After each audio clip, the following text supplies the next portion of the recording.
Please welcome Paul Wesley. Hi, everyone. Dina Shihabi. And writer-director Sean Mullin. Paul, you are a hunk. Did you hear all this screaming going on? That's for me. That's for me. That's for family members. This is my extended family. Yeah. I'm from Jersey, so. Sean, I just wanted to talk to you about how this all came together and how you cast these two incredibly handsome people in your movie. How did I cast handsome people? Yeah. These handsome people in These handsome people? I got really lucky, to be honest with you. You know, Dina auditioned. She put herself on tape, and it was incredible. I mean, I saw the audition, and just Amira kind of came to life. You know, she just she popped out of my my imagination and onto the screen there. And so I got really lucky. And with Paul, we had a mutual connection through a producer, Terry Leonard, which was awesome. And he recommended Paul, and I saw Paul. We were kind of sharing some office space at the time on another film he was working on. And I sent him the script, and I just crossed my fingers, And how did you guys sort of become involved? Was it the script that sort of won you over, or how did you first? Yeah. I love the script. But I saw Sean's short. I loved his short films called Sadiq. Sadiq, yeah. And then I saw, I probably shouldn't say this, but I saw Dina's audition. Terry, it's really kind of awful that I'm saying this. She knows, that's why it's okay. But I saw her audition. They were like, oh, look who's playing the lead girl. And I saw it and I was like, oh man, this girl's so good. And then I was like, I'm in. That was it. And what about you, Dina? I mean, you obviously I auditioned. invaded your privacy. No, what's funny is that everyone saw my audition except me. I saw it 1 month ago for the first time, and thank you. That's very nice. I auditioned. I heard about the movie from my manager and my friend Laith Neckley, who plays my uncle in the film, and I loved the script, and auditioned, and then I had a call back with Sean, and the rest is history. No, but where did the story sort of come from? Because it's sort of an unusual story, and it plays on romantic comedy tropes, but it seems very fresh. I mean, what was sort of the intention? Well, I mean, I love a good love story. I think most people do, right? And so the idea is how do you make it new? How do you make it fresh? I mean, I had my first screenwriting job. I was hired to write a screenplay for Britney Spears, which was hilarious. Like working with her. What was the project? Well, working with her turned out to be much funnier than the script. But she's awesome. I mean, she was great, but it was just a very crazy process. During that process, I watched every romantic comedy that had ever been made because I was nervous as hell. Because what was I going to do? And so I learned what not to do, really. And I leaned on some of my favorites. There's a great film from 1955 called Marty with Ernest Borgnine, which is just this fantastic love story about outsiders. And I just the idea of two people who don't fit in anywhere but like with each other, to me, is just a romantic concept. And can you talk about the setting? The movie's set in 2008. And, I mean, trying to pull off any kind of period thing on what I'm assuming was a very tight budget must have been fun. But why 2008 specifically? Huge budget, man. Yeah. $100 million. Transformers. $100 million, right? Okay. No, we, I felt like that's right. Right before the market, it was the peak, right before the market crashed and everything. And I thought that was just a ripe setting to tell this story. And I had lived in New York for a long time, and I was kind of have a very rich background. I'd gone to undergrad at West Point, like an hour north of the city, and I used to come down here when I was a cadet and get in trouble a lot. And I went to grad school at Columbia here, so I just have a lot of deep ties to the city, and I just felt like this was the place to tell this story, And this is for everybody. What was it like working? How long did you have to shoot? We shot the movie in 3 weeks, 16 and a half days. Wow. Yeah. And from the actor's standpoint, did you get to improv at all or come up with new things, or was it pretty much reciting what was on the page and getting the hell sort of out of there? Yeah, it was a combination of his lines and his script, and then he would give us the freedom to improv and play with it and, just have fun. I was senile. I was shooting my show during the week and then coming on the weekends and shooting this, and I was like... I would be like shooting an all-nighter on a Friday, get on a plane, shoot this, and like I don't even know. I know. He'd be like, "I'm exhausted." I'm like, use it. Yeah, just use it. Your character's tired. I don't remember anything. Action. No, it was great. A lot of improv, which Sean encouraged. And shooting in New York, I'm sure, must have added its own share of sort of unpredictable elements. Yeah, I mean, pros and cons, you know. I mean, obviously, I mean, it's a wonderful place to shoot, you know, the energy and the production design and the crew you can get here is unlike anywhere else. So it was all a plus in my mind. I feel like, Dina, you were selling your DVDs like down the street. Where was that close? Right. Like, Yeah, it was, you know, just off the Canal Okay. subway stop on the N train. That's where I was standing around, and they crossed the street and like hid while I sold fake DVDs to random people. How did you come up with the little? I love the little sort of synopses you give each movie. Did you sort of come up with that? No, I mean, that was mostly in the script, but I think some of it was... Some of it I made up on the spot because I'd watched all those movies. Right. I just thought it was Did you hilarious. have any like weird reactions from like people that were like strangers? There was actually one guy who I almost convinced to buy a movie. Yeah. He's like, how much? He's like, yo, I was how like, much? $5. Yeah. She's like haggling with this guy. I'm like, this is great. I hope you take Amira and Sam Blu-rays out when it's ready and start. That's how we'll sell the film. I'll just be up there. Let's pause for a second and take a look at a clip from the movie. This is sort of when your romance is burgeoning with Martin Starr, who is unfortunately not here, but is a hoot. So let's watch that. Ooh, So cute. What's gonna happen on the bed? Oh no. Never guess. Gotta see the movie to see what happens on the bed. I think that we should The have whole you 100%. just do that throughout the movie. I should Just be talk. narrated. By the way, like in the Just behind-the-scenes Blu-ray like version, I should just be Be the narrating narrator. as like this, like overly. Ooh, is she gonna go in the bed? What's gonna happen? Don't go on bed. Ooh, boy. Now, can I ask everybody what it was like working with Martin? Because he is absolutely fantastic in this movie, very different, and you guys obviously have two very different sort of relationships with him. What was that sort of process like? He's the best. I was about to say he's the worst and make a joke out of it, but no, he's the best and was just so fun to work with, so generous, always unpredictable. I'm sure you've experienced that. Always joking. He would always mess with Sean. Sean would tell him to do something and he would do the opposite. And so by the end of the shoot, it rubbed off on me. So Sean would tell us to do something and then we would both do the opposite. And I like Which my head was great exploded. for Sean. Yeah, He loved was- it. Yeah. Yeah, no, I mean, Martin was wonderful. Yeah, I mean, you know, it definitely, like with any actor, you know, you just need to feel each other out for the first couple days to make sure you trust each other. But once that happens, we were off and running. Yeah, I was constantly. I was a little intimidated, to be honest with you. Why? Because you know, you think comedian, like funny guy, he's gonna be like naturally like, you know, warm, but he's very like. I mean, I appreciate it now, but he's very like he just kind of sizes you up, and then he just that still is our relationship. Actually, he's continues. It's just like I'm a little intimidated by him, but what I like about working with actors like that come from a comedic background is that you kind of never know what they're gonna do next.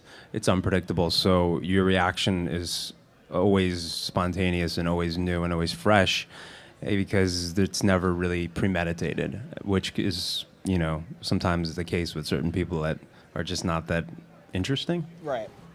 Can I ask what it was like working with Draft House and being a part of Forever Fest?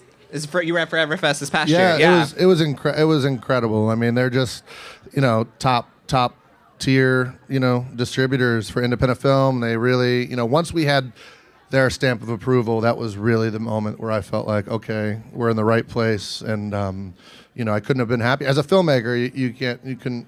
I couldn't be any happier. My AD on Vampire Diaries and my DP, my director of photography, are movie buffs, and they're hardcore movie buffs, and they're actually, one of them's from Austin, and when I told them that Draft House was picking up the film, they were flipping out. They said they're like, Draft House has a batting average that is perfect. Every film they put out is perfect, and I'm like, it's just kind of amazing, to be honest with you. Let's watch another clip where Dina is super hilarious at at Paul's party, Paul's engagement party, right? What is this? Yeah, no. It's a clip from the movie. He engaged all you. See, it's cute. They'll watch it, I think.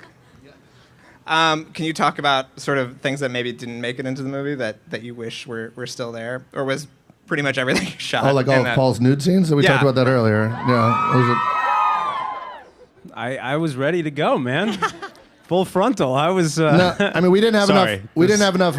God, yeah, we didn't. I forget my Explicit, audience. We, explicit. we really didn't have enough money to waste time shooting stuff we weren't going to use. So, I mean, I had 99% of what we shot, 98% probably is in the film. There's that amazing shot though. When I was in my office, looking down on Ground Zero, that didn't make Very it. cool. That was a cool shot. Very cool shot. Yeah, But handful of shots. No scene. Well, no, one scene, I guess. There's a scene of Martin, There's a early on. topless scene of Martin that didn't make it into the movie, there isn't is. there? Yeah, exactly. So there is nudity. Yeah. It's cut. Can you talk about what it was like? Sort of, the movie has a kind of political edge, but it sort of walks that line, very finely. Can you talk about what it was like to sort of weave that in, but never be sort of too heavy-handed? Yeah, well, I think if you're making a film about like issues, this is veteran assimilation and immigration. Those can be very heavy topics, and nobody wants to go to a movie and really be preached to or just like be bored with stuff like that. So instead, you need to connect emotionally with an audience. And I felt like if we could just create a story where you've got two people that the audience is rooting for, and they're dealing with these complex issues, but in an intimate way, that speaks to audiences universally. That's the best way to reach audiences, and. Well, on that note, I want to show this third clip, which I'm really excited to talk to everybody about. So let's see that. That scene is amazing, and I just want to ask Paul, and Sean, what it was like to write it, what it was like to perform it. It was a lot of information that I had to. I don't know anything about the stock markets, and I'm a college dropout. Don't do it, kids. But I'm just saying. Anyway, yeah, I had to sort of learn about the sort of I don't know. I spoke to some of Sean's Wall Street friends, and I had to really understand what I was saying, so that it wasn't just completely coming out of my mouth. But you had to believe that I really believed in what I was saying. So I had to do a lot of research. But I don't know. We shot it in like a diner, and it was just it just came naturally. I mean, do you remember? It was a diner. It was still like a working diner. Was it a working diner? No, I mean, I think we had it for the half day or something. Right. But we had to shoot quickly, I remember. So, yeah, I think it came together well. It is a lot of information. It's one of those scenes where, it was, it's tricky to edit to make sure you have enough, but not too much stuff. But I think it all works out well. And did you write that sort of before the Occupy stuff went on? And I mean, because the use of 1% is obviously very powerful. It was after in that the scene. Occupy stuff. Okay. Yeah. I think that we have time for a few questions, possibly vampire related. I'm not sure. My question is for Paul. So you're mainly known for being an actor, but you've been recently dabbling with directing, like on The Vampire Diaries. So I was just wondering if your experience as an actor has kind of helped you with directing in any way? Yeah. Well, first of all, thank you for giving me the opportunity to plug my episode. It airs on Thursday. We're out of here. Directed by your very own, yours truly. No, but that's a really good question. I'll try to make it quick so I don't bore everyone. But yeah, I definitely, as an actor, I appreciate when certain directors, sometimes less is more, is what I learned. And sometimes it's best to just let actors play. Sean was really good at that. And that's something that I learned when directing the show. You would think that I would get in there and be like, do it this way. It's really about making everyone the best that they can be in their own natural presence. That's what I learned. Sean, how do you feel about your directorial skills being put to use? By Paul? By Paul, yeah. Oh, wonderful. Great, yeah. I mean, take him, man. Take him and run. Dina, are you going to watch the episode or no? Of course. Okay. You better. Duh. Friendship over Yeah, if you don't. Hi. I have one for Paul. What do you... Really? Hi. What's your opinion on the plot of the movie? What do you think of it? What do I think of the plot? I love it. I love films that take place in New York. This was a very difficult time in America, particularly in New York, post 9/11. It really affected, my family's from here, and this neighborhood, they're from Jersey, but don't hold that against them. Represent. But thank you. Like Sean was saying, it's two people that are complete opposites coming together in this environment that is really kind of, a really trying time. I find that setting to be really dynamic, so I love it. It's for Paul. Hi. Of age. I'm Jamie. Hi. How you doing, Jamie? What is it like working with Nina and Ian on the Hell Vampire Diaries? on earth. No, I'm just I kidding. love you. Thanks. It's great. Paul, I love you. Thank You you. inspire me. What? Thank you. Inspire me. Thank you. Hi, Dina. How are you? Dina? I'm good, thank you. I'm over here. So coming from the Middle East, how do you feel you've, I guess, paved the way for people to have available opportunities to go into filming and artistry like that? Oh my God. I mean, I hope that I begin to do that in some way, but I don't know. I don't know how to answer that question. I think what's cool about this film is that I play a Middle Eastern woman that is someone you wouldn't necessarily see everywhere, and so that was really exciting to me to show a different side, and I hope that maybe that'll start people to tell those kind of stories more often. That's what I hope. Yeah, I mean, I think the film is about challenging perceptions on all levels, whether it's veterans or immigrants, and that's kind of what we were after, so hopefully it helps. And that people can relate to a character like Amira. I think that's really exciting. Hi, my question's for Sean. I know. Wow. You over there. Sorry, Paul. Oh, me? No, sorry. I'll let him answer. You were talking about how you didn't want to shove things down people's throats and you wanted them to walk out with a feeling. If there's any feeling people could walk out of the movie with, like a new idea, what would it be? Well, I mean, like I said, challenging perceptions is a nice one. Not judging a book by its cover, and the media has a tendency to drive certain narratives down your throat. Every veteran is a loose cannon, and every immigrant is a troublemaker or this or not not supposed to be here. And I think those are misconceptions that have marginalized both veterans and immigrants. And so all that being said, that all sounds very political and heavy, but when you watch the film, it's a very, hopefully, touching, sweet, engaging love story about, finding somebody. I think the most important thing when you fall in love is finding somebody who really gets you and understands you, All right. Hi, my question's for Paul, and I was just wondering, how does your character in the movie compare to your character on the Vampire Diaries? They're both blood-sucking, but in different ways. No, I don't know. Compare. They're really the polar opposites. I mean, Charlie's, married and on Wall Street, and I think Stefan was sitting in a high school desk 2 years ago, which was really embarrassing as a 30-year-old man. I was like, this is ridiculous. Why am I in high school? This doesn't make any sense. Really they're polar opposites, which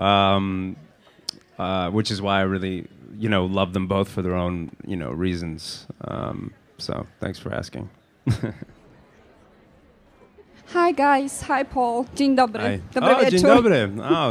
Fellow Polish friend over here. Yes. Dobry wieczór. Guys, I want to ask you regarding the last events with Charlie Hebdo, how you are feeling about it. Well, the idea is, Amira's not meant to represent any one religion or any one, culture. She's a conflicted, fallible young woman who is on a journey. And, Dina, I don't know if you want to speak to that more. I mean, Dina grew up in the Middle East, and you want to talk to that? We wanted Amira to be to the picture of her to be seen as this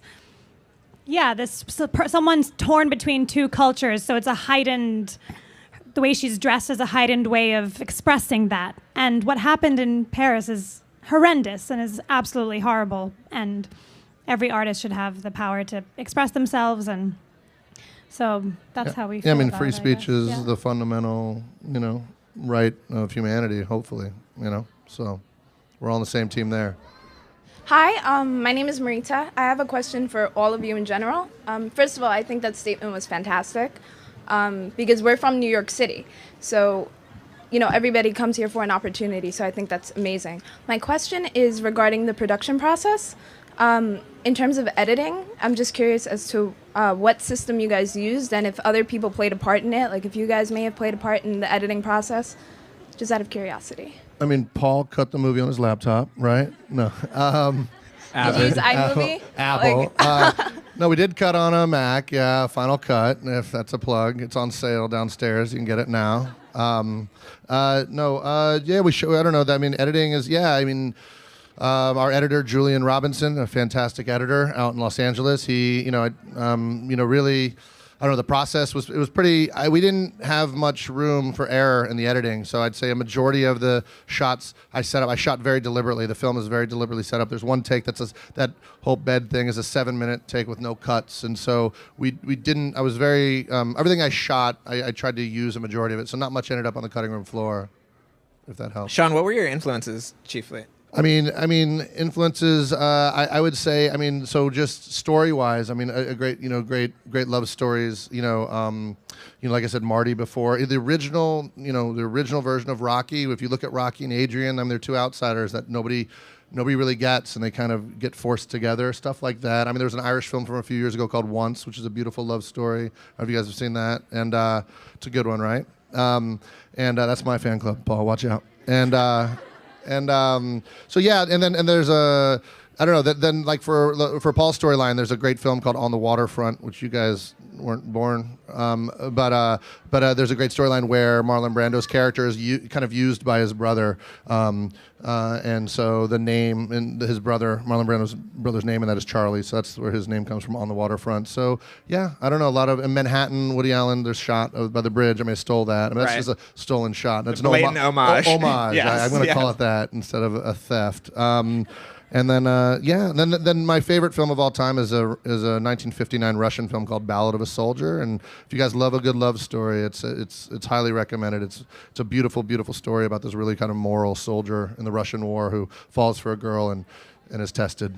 You just got a lot of 16-year-old girls into post-Soviet Russian cinema. So. Yeah, but like what's 1959? Awesome. Yeah. Let us all thank Sean and Dina.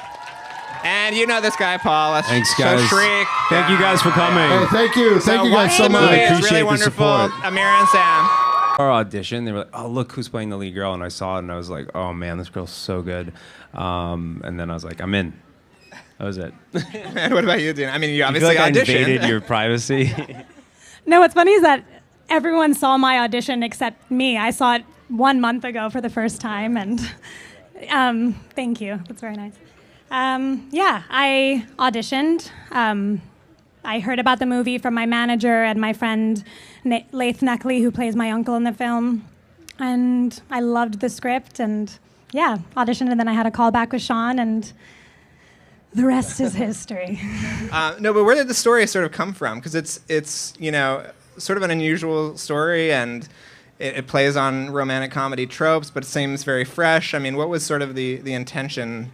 I mean, I love a good love story. I think most people do, right? And so the idea is, how do you make it new? How do you make it fresh? I mean, I had my first screenwriting job. I was hired to write a screenplay for Britney Spears, which was hilarious. Like working with her. What was the project? Well, working with her turned out to be much funnier than the script. But incredibly handsome people in your movie.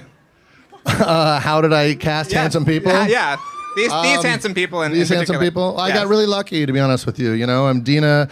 Auditioned, she put herself on tape, and it was incredible. I mean, I saw the audition, and just Amira kind of came to life. She just popped out of my my imagination and onto the screen there. And so I got really lucky.